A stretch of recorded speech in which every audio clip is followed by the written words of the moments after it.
тариқи ҳузурӣ ва Шерзамонов Алим ба таври онлайнӣ дар вохӯрӣ ширкат карданд.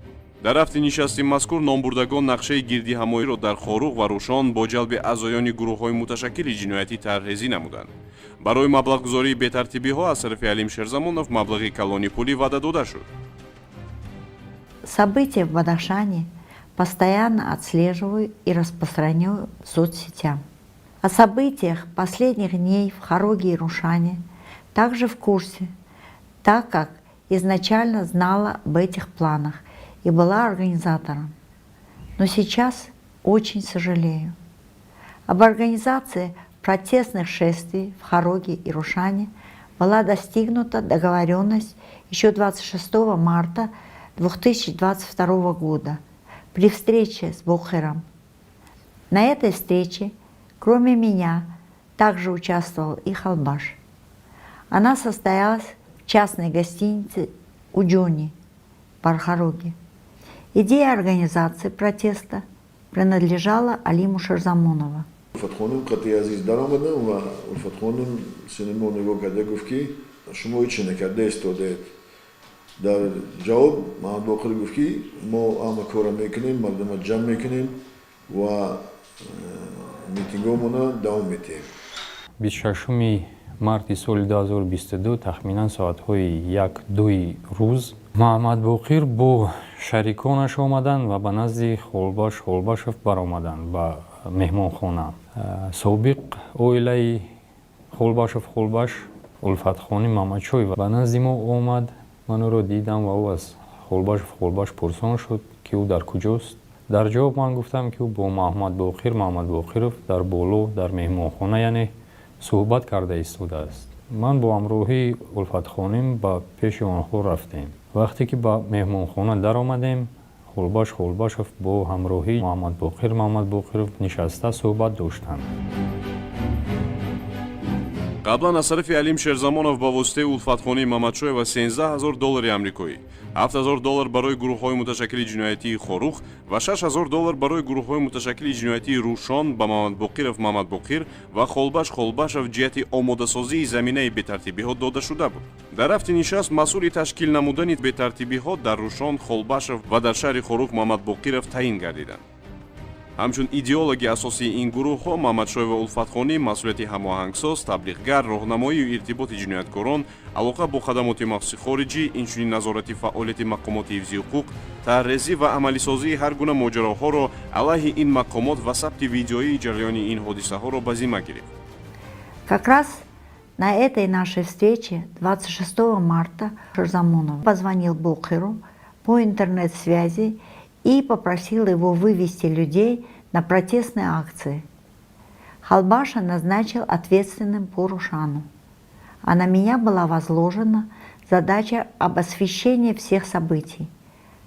В частности, документально фиксировать любые действия правительственных структур, в том числе и силового блока. К организации этих мероприятий очень серьезно подготовились. ҳангоме ки мо суҳбат доштем ба телефони Маҳмад Боқир ба тариқи сайти WhatsApp занг омад ва Маҳмад Боқир телефонро гирифта фаҳмидем ки Алим Шерзамонов занг задаст.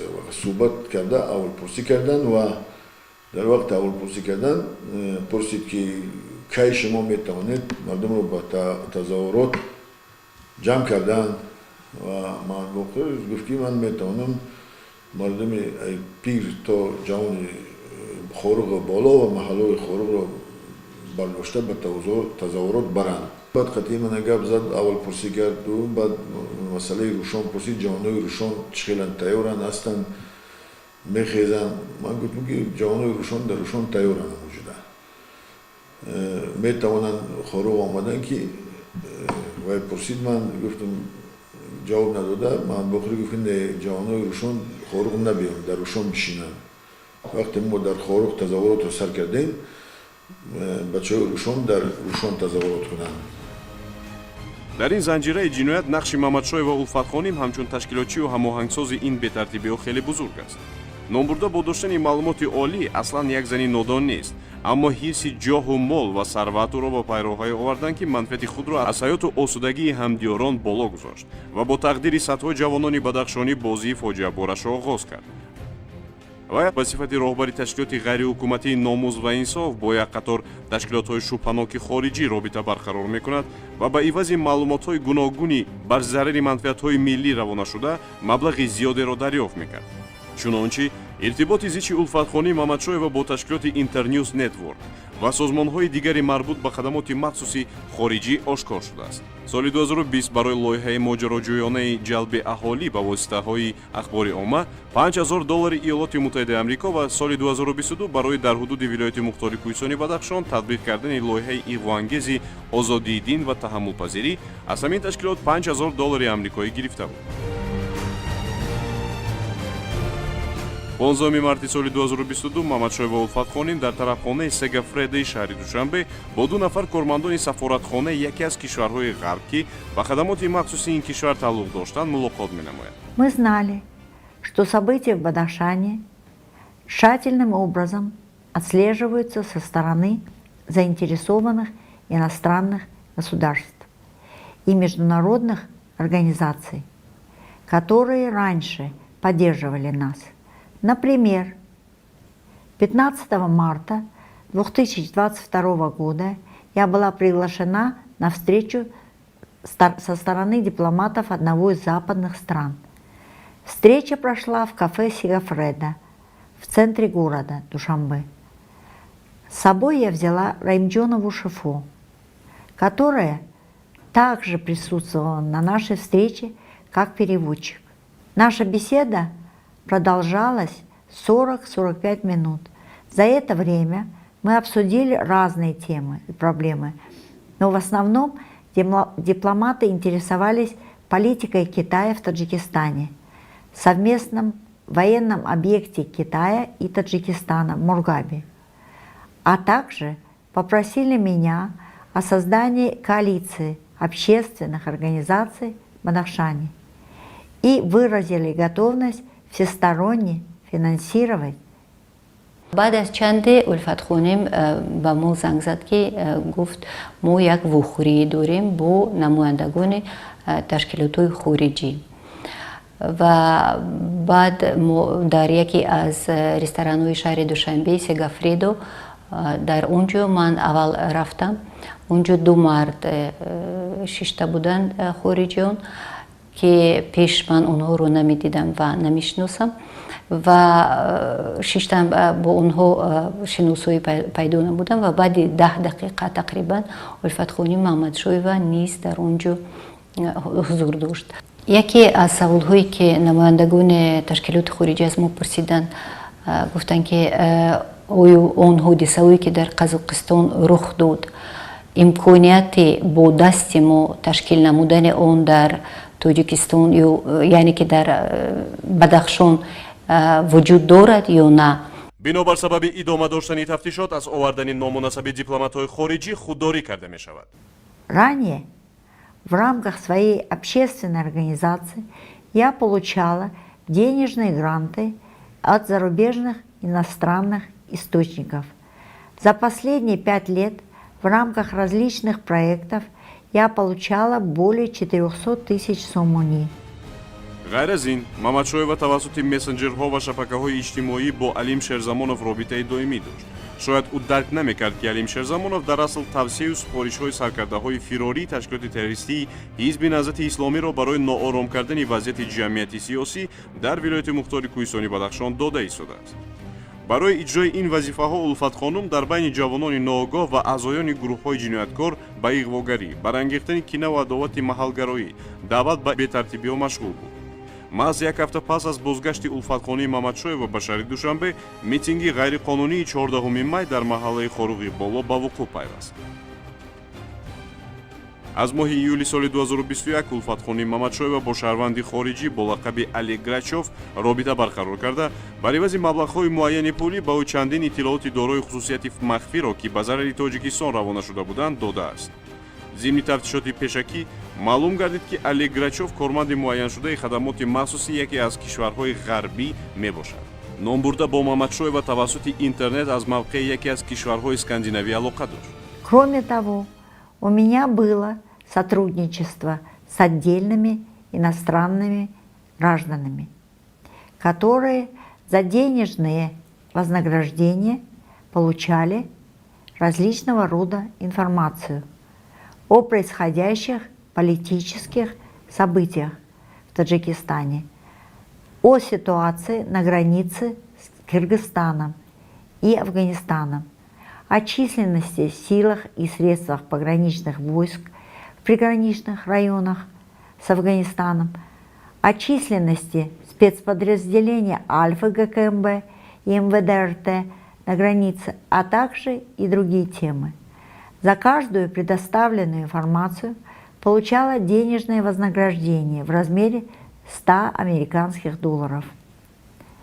Деньги поступали через платежные банковские системы.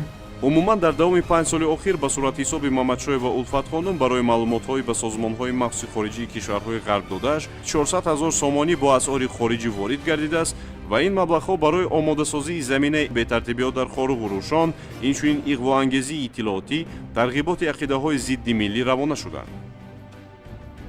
нафари дигаре ки дар ҳаводиси ахир омили бетартибиҳои Рӯшон шуд, Холбаш Холбашов аст.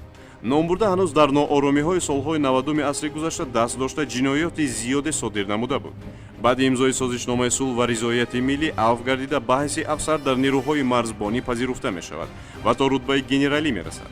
вале таври раванди ҳодисаҳо нишон медиҳад, натавонист робитаашро аз ҳамдастони ҷинояткораш канад. бо ташвиқи собиқ ҳамсараш Улфатхони Мамадшоева савганди ҳарбиро шикаста, дубора ба пайроҳаи ҷинояткорӣ ворид мегардад. ҳамчун саркардаи гурӯҳи муташаккили террористӣ дар ноҳияи Рӯшон мардумро ба нооромӣ даъват мекунад. маҳз бо дастури ӯ аз 16 майи соли ҷорӣ тазоҳуроту бетартибиҳо дар ноҳияи Рӯшон оғоз гардида, 17 май роҳи байналмилалии Душанбе Хорugh Кулма баста шуд. бо кӯмаки ӯ гурӯҳҳои муташаккили ҷиноятӣ дар Рӯшон мусаллаҳ гардонида шуда буд ва ин гурӯҳҳо 18 май ба калоннаи хизматчиёни ҳарбӣ ҳамлаи мусаллаҳона анҷом дода, як афсарро ба ҳалокат расониданд ва 13 хизматчии ҳарбиро маҷрӯҳ карданд.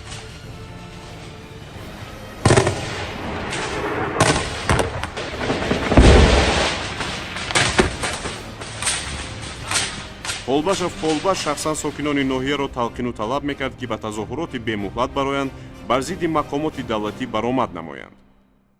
Қулмамад рӯбгор Алишер гуфтан ки пага дар пеши бинои ҳукумати ноя ҷамъ мешем, митинг баргузор мекунем.